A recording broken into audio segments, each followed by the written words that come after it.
Welcome to entry app. నేను మీ శివరామ్. మనము మాట్లాడుతున్నాము ఈరోజు టాపిక్. గత కొన్ని రోజులుగా పేపర్లో హిమాలయన్ మౌంటైన్స్ గురించి వార్తలు వస్తూనే ఉన్నాయి. సో హిమాలయన్ మౌంటైన్స్లో ఏం జరుగుతోంది, ఓకే, అండ్ పేపర్లో ఎందుకు రావాల్సి వస్తుంది, పర్టికులర్గా ఉత్తరాఖండ్ అనే రాష్ట్రం మీద పేపర్లో ఈ మధ్య కాలంలో పేపర్లో రెగ్యులర్గా వస్తుంది. ఏం జరుగుతుంది ఏంటి ఆ విషయాల గురించి క్లియర్గా నేను మీకు ఈరోజు ఎక్స్ప్లెయిన్ చేయబోతూ ఉన్నాను. సో మొదట ఈ ఉత్తరాఖండ్ అనే ప్రాంతము ఎక్కడ ఉంది?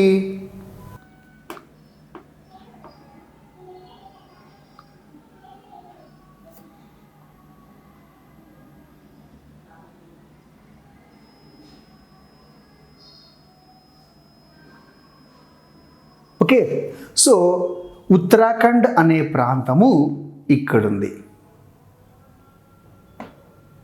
ఇది ఉత్తరాఖండ్. Okay, right. ఈ ఉత్తరాఖండ్లో వార్తలు ఎందుకు వస్తున్నాయి అంటే అక్కడ చమోలి అనే ఒక జిల్లా ఉంది. చమోలి అనే జిల్లా ఇది ఎక్కడుంది? ఉత్తరాఖండ్లో నార్త్ భాగాన చమోలి అనే జిల్లా ఉంది. ఈ పర్టికులర్గా చమోలి జిల్లా ఎందుకు ఇచ్చారు అని అంటే, ఇంతకు ఈ చమోలి జిల్లా యొక్క ప్రత్యేకత ఏంటంటే, మనమందరము బద్రీనాథ్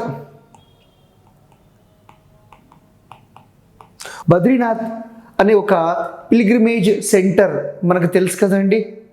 ఓకే, రైట్.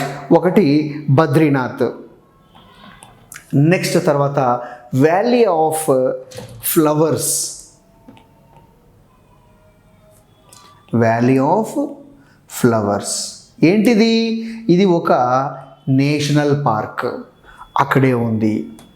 నెక్స్ట్ తర్వాత ఈ హిమాలయన్ మౌంటైన్స్లో హైయెస్ట్ పీక్ ఇండియాలో ఏది? కాంచనజంగా. సెకండ్ హైయెస్ట్ పీక్ ఏది? నందాదేవి. ఈ నందాదేవి ఎక్కడుంది?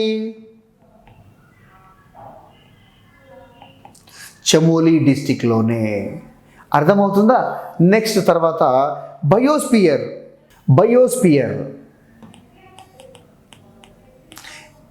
ఈ నందాదేవి అనే బయోస్పియర్ కూడా ఎక్కడుంది? చమోలి జిల్లాలోనే ఉంది. Okay, right. ఇన్ని చమోలి జిల్లాలోనే ఉన్నాయి. దాని ప్రత్యేకత అది. ఇక్కడ వార్తలు ఈ మధ్య కాలంలో వార్తలు ఏమొచ్చినాయంటే, అక్కడ ఉన్నటువంటి కొన్ని హిమాలయన్ మౌంటైన్స్ కొన్ని ఈ పలకలు విరిగిపోయాయంట. కొండ చర్యలు విరిగిపడి ఆ ప్రాంతంలో నీళ్ళల్లో పడి కొండ చర్యలు విరిగి పడితే అక్కడ ఉన్నటువంటి కొందరు చనిపోయారంట. ప్రాణ నష్టం జరిగిందంట. ఓకే, ఆస్తి నష్టం జరిగిందంట. ఎందుకు జరిగింది, ఎలా జరిగింది, ఏంటి అనేది మనం ఒకసారి గమనిద్దాము. సో హిమాలయన్ మౌంటైన్స్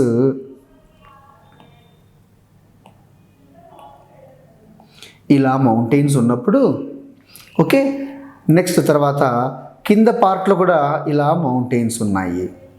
ఇలా ఉన్నప్పుడు ఈ పైన పార్ట్ మౌంటైన్స్ ఒక రకమైన రాయితో ఏర్పడ్డాయి. ఈ కింద ఉన్న పార్ట్ ఇంకొక రకమైన స్టోన్తో ఏర్పడ్డాయి. సో కింద పార్ట్ అంతా sedimentary rocks and A part of metamorphic. ఈ పైన part volcanic stone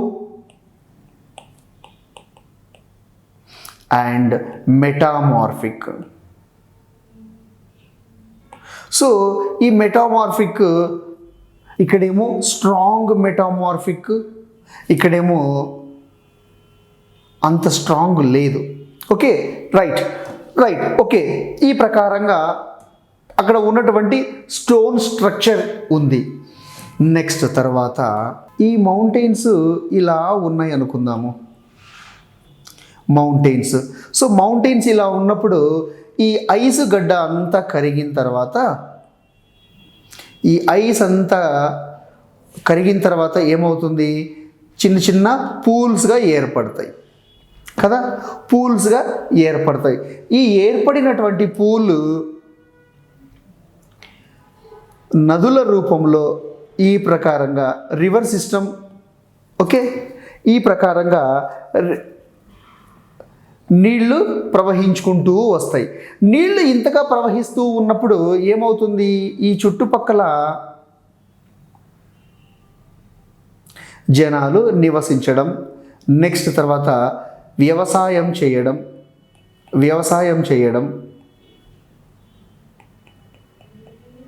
right. So constructions, ఇల్లులు నిర్మించుకోవడం ఇలా చేస్తారు కదా. అండ్ మోరోవర్ ఇవే కాకుండా డ్యాములు నిర్మిస్తాము మనము. ఆ నీళ్లు ప్రవహించిపోతూ ఉన్నాయంటే అక్కడ మనము డ్యాములు నిర్మించుకుంటాము. నెక్స్ట్ నివాసము ఉంటాము, ఓకే, ప్రజలు నివసిస్తూ ఉంటారు. నెక్స్ట్ అక్కడ మనము ప్రాపర్టీస్ని డెవలప్ చేసుకుంటాము. నెక్స్ట్ అక్కడ ఉన్నటువంటి గ్రీనరీ,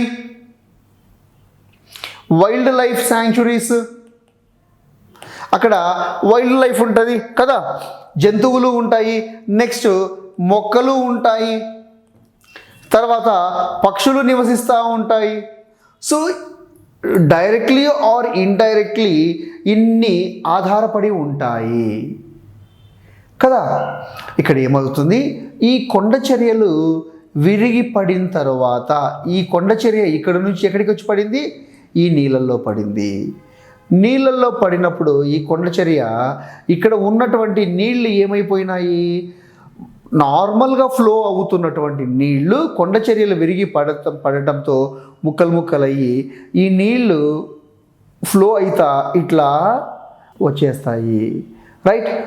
వరదల రూపంలో నీళ్లు వస్తాయి.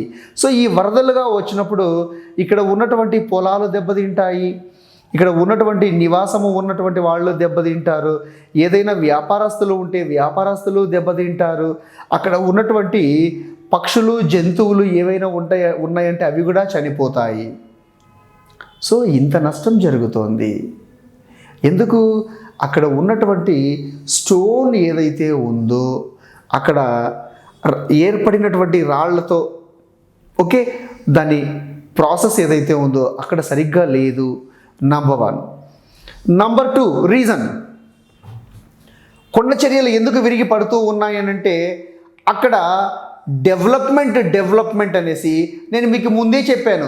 అక్కడ బద్రీనాథ్కి వెళ్తూ ఉన్నటువంటి వారు ఎవరైతే ఉన్నారో ఆ ప్రాంతాలలో దర్శనం కోసం అనేసి, పిలిగ్రిమేజ్ కోసం అనేసి, ఆ ప్రాంతాలలో టూరిస్ట్ కోసం అనేసి జనాలు ఎప్పుడైతే జన ప్రవాహం ఎప్పుడైతే ఉంటుందో, నీళ్ళ ప్రవాహం ఉంటే పర్వాలా, జన ప్రవాహం ఎప్పుడైతే ఉంటుందో, రైట్, జన ప్రవాహం ఎప్పుడైతే మనుషులు ఎక్కువగా వెళ్తూ ఉంటారో మనుషుల అవసరాలు తీర్చడం కోసం అనేసి అక్కడ స్మాల్ సైజు టౌన్స్ ఏర్పడతాయి, స్మాల్ సైజు అంగళ్ళు ఏర్పడతాయి కదా, స్మాల్ సైజు హోటల్స్ ఏర్పడతాయి.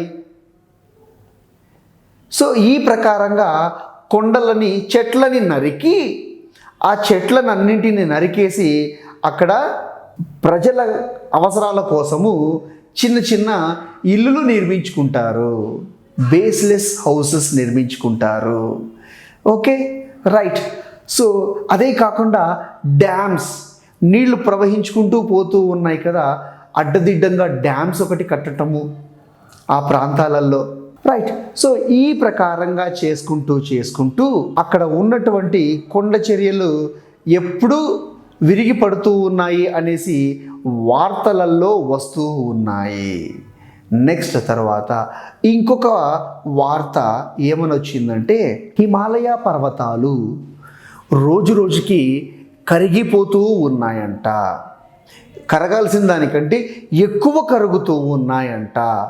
అందువలన రాబోయే రోజులలో నీళ్ళ సమస్య వస్తుంది, ఒకటి వాటర్ ప్రాబ్లం ఒకటి వస్తుంది, రాబోయే కాలంలో ఫుడ్ ప్రాబ్లం వస్తుంది, ఓకే, ఫుడ్ ప్రాబ్లం వస్తుంది అనేసి చెబుతూ ఉన్నారు. ఇది ఎలా, ఒకసారి మనము దీని గురించి కూడా మనము పరిశీలిద్దాము. సో హిమాలయన్ మౌంటైన్స్ ఈ ప్రకారంగా ఉన్నప్పుడు అది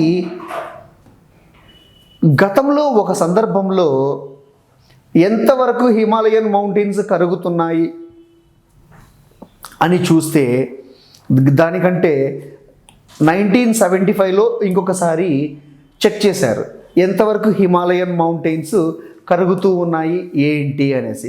సో అప్పటికి ముందు ఉన్నదానికి 1975కి చెక్ చేసేపాటికి 87% హిమాలయాస్ ఉన్నాయంట. అంటే దాదాపుగా 13% హిమాలయాస్ కరిగిపోయాయి. ఆ తర్వాత రిపోర్ట్ మళ్ళీ 2016లో చెక్ చేస్తే అప్పటికి ఆల్మోస్ట్ 72% హిమాలయాస్ మాత్రమే ఎంత ఉండాలో అంతకంటే 72% ఐస్ మాత్రమే ఉందంట. అంటే ఆల్మోస్ట్ 28% కరిగిపోయింది. Okay right. ఈ ప్రకారంగా హిమాలయ మౌంటైన్స్ రోజు రోజుకి కరిగిపోతూ ఉంటే 2100 సంవత్సరం వచ్చేపాటికి దాదాపుగా 2.1 centimetres rain 2.1 degree centigrade okay 2.1 degree centigrade temperature పెరిగిపోతుంది.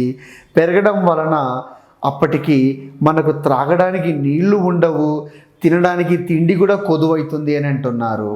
ఎందుకు? హిమాలయ పర్వతాలలో ఉన్నటువంటి ఇక్కడ ఏర్పడినటువంటి నదులు ఏవైతే ఉన్నాయో ఈ నదుల ద్వారా ఇండస్ రివర్ కావచ్చు, గంగా రివర్ కావచ్చు, బ్రహ్మపుత్ర రివర్ కావచ్చు, అండ్ వీటి ఉపనదుల ద్వారా కూడా ఆల్మోస్ట్ చాలా దేశాలు ఆధారపడి ఉన్నాయి. నెక్స్ట్ తర్వాత ఇంకొకటి చూస్తే ఇక్కడ మనకు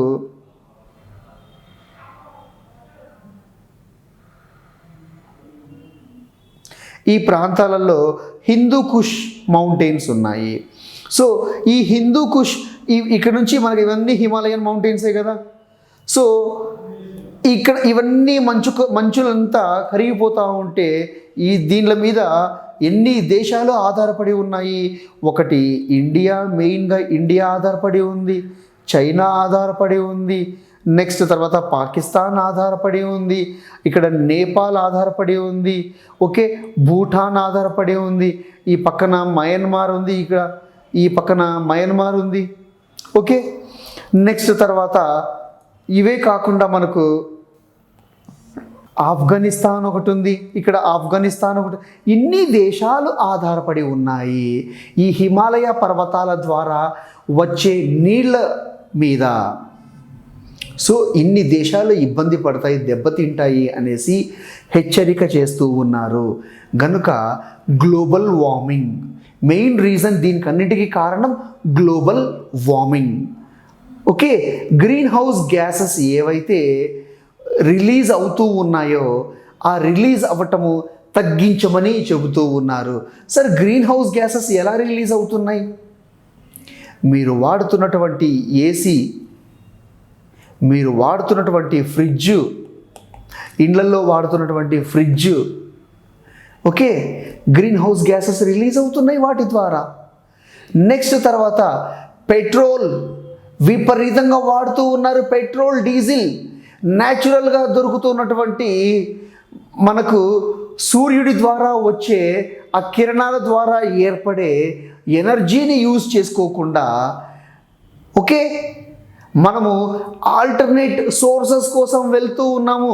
వీటి ద్వారా ఇవి వాడకం ఎక్కువ అవ్వడం ద్వారా వాటి నుంచి వచ్చే గ్యాసెస్ సమస్య తీసుకొస్తుంది.